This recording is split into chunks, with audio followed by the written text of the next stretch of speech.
Hello and welcome to my channel. I'm going to talk to you about how to tune a string bass and specifically on how to do this with harmonics. I've already talked a little bit about the first experiences that you have, and that was using fine tuners on violin, viola, and the cello, and you do that with a reference pitch. A bass has machine pegs back here. They don't work on friction, they work on gears. And they work very well, and they are also quite a bit like fine tuners. So it's just a matter of knowing which peg to grab and which direction to go. And so they work a little bit differently. But tuning in harmonics is something that you will see bass players do, especially in an orchestral setting. So in an orchestra, you will hear an oboe play an A. And the reason for an oboe is just because their sound is so distinct that you can zero in on, yep, that's an oboe playing. So they do the A. Now, believe it or not, well, you'll watch bass players, and cellists do this too. They use harmonics. So you'll watch them do this, and what you'll notice is that, if you know your strings, I know you can't see it down here at the bottom, but I'm going to play on my D string, but it's playing an A. So, but you'll say, well, what's with that? Well, here's what a bass player does. They play third position, fourth finger, and you touch the string, and you are creating a harmonic. So let's talk about that. So a harmonic, thanks to Pythagoras, he figured this out. A harmonic are when you touch different nodes on a string, and you're going to get different pitches than the fundamental. So the fundamental is D. Now if I touch halfway, and halfway is from the bridge, I know you can't see it, but the bridge down here to the nut up here, if I touch halfway, I'm getting an octave above the open string, an octave above the fundamental. But when I touch it a third, not only do I have an octave up, but I have an additional fifth above that. So believe it or not, when an oboe plays an A bass tunes a D. But they're using a harmonic, which gives them the same pitch. Okay? And so you get your D string in tune first. Once the D string is in tune, they stay in third position. And what they do is they take their first finger and then they touch third position still, but on the string below, and you get the same pitch. Okay, now my A string is sharp compared to this. And by the way, did you notice I missed it? So I'm going to wiggle around until I find it. But it is third position and lift, and you're just touching.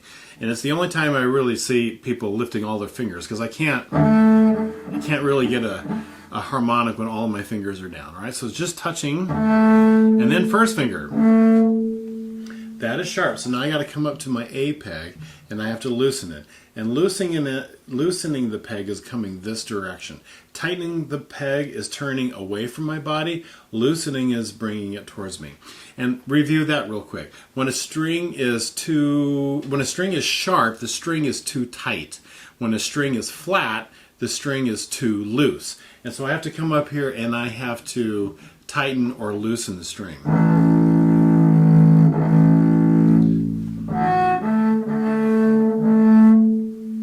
Hear that?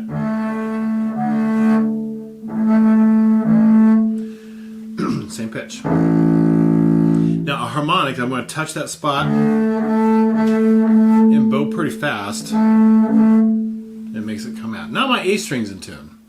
Okay? So I got a D. Yeah.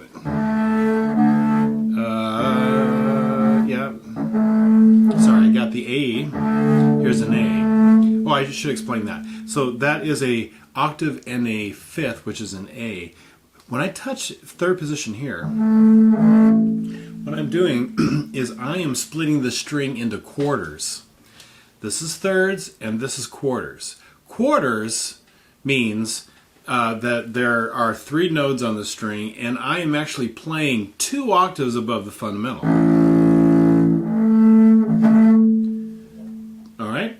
And if I'm doing 2 octaves above the fundamental, that's the same pitch as the octave in the 5th. So they're splitting into thirds, splitting into quarters on a bass. 4th finger is the thirds, 1st finger is quarters. Now my A's in tune. Now I got to go to my E string. I'm splitting the string into thirds, so I'm on the A string, but I'm getting an E. 1st finger. If I can find it. So I got it. Pretty sharp, so I'm going to come down here.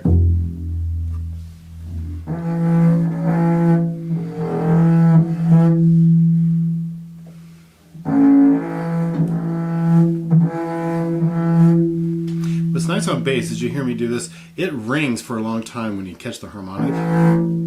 And you can really, when you tune it, you can really hear it.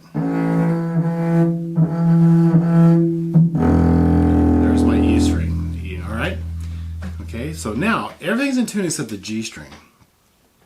So what I have to do now is go back to the D string, and I'm going to reverse the process. Remember, my D string's in tune. So it's 4th finger, 1st finger, 4th finger, 1st finger. But now I have to reverse the process to get the G string.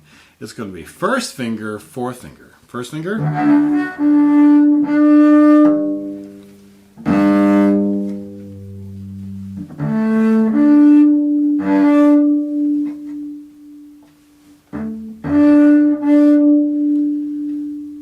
Now, earlier I said you can really hear it.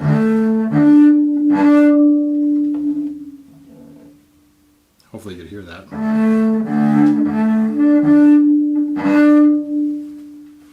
All right, tuning on harmonics. I mentioned this before on the cello one. It's the same thing here. Just going to talk to you a little bit about sympathetic vibration. So even tuning on harmonics, I'm getting sympathetic vibration. So I'm on the D string, but I'm a really strong A. You can see my A is also wiggling sympathetically. And it's not just the A.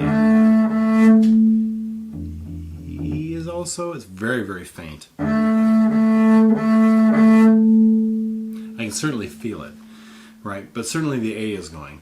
It's so cool, physics and sympathetic vibrations. So now you wonder, all the other strings tune on open strings? Yeah, they have perfect intervals too. But just like, have you ever noticed when you play piano, when you get into those really, really low octaves, you're not playing thirds very often, or fourths, or you might even play fifths, but oftentimes you're just, when you're in the really low sounds, you're just banging out octaves. And same thing on bass. I mean, yes, a bass can play double stops, and in professional, like solo literature, you'll see them doing that. But when it comes to tuning, yeah, you can hear it, but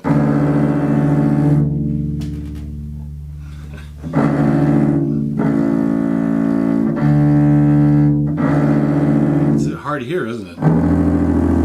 When you get really down there. So harmonics.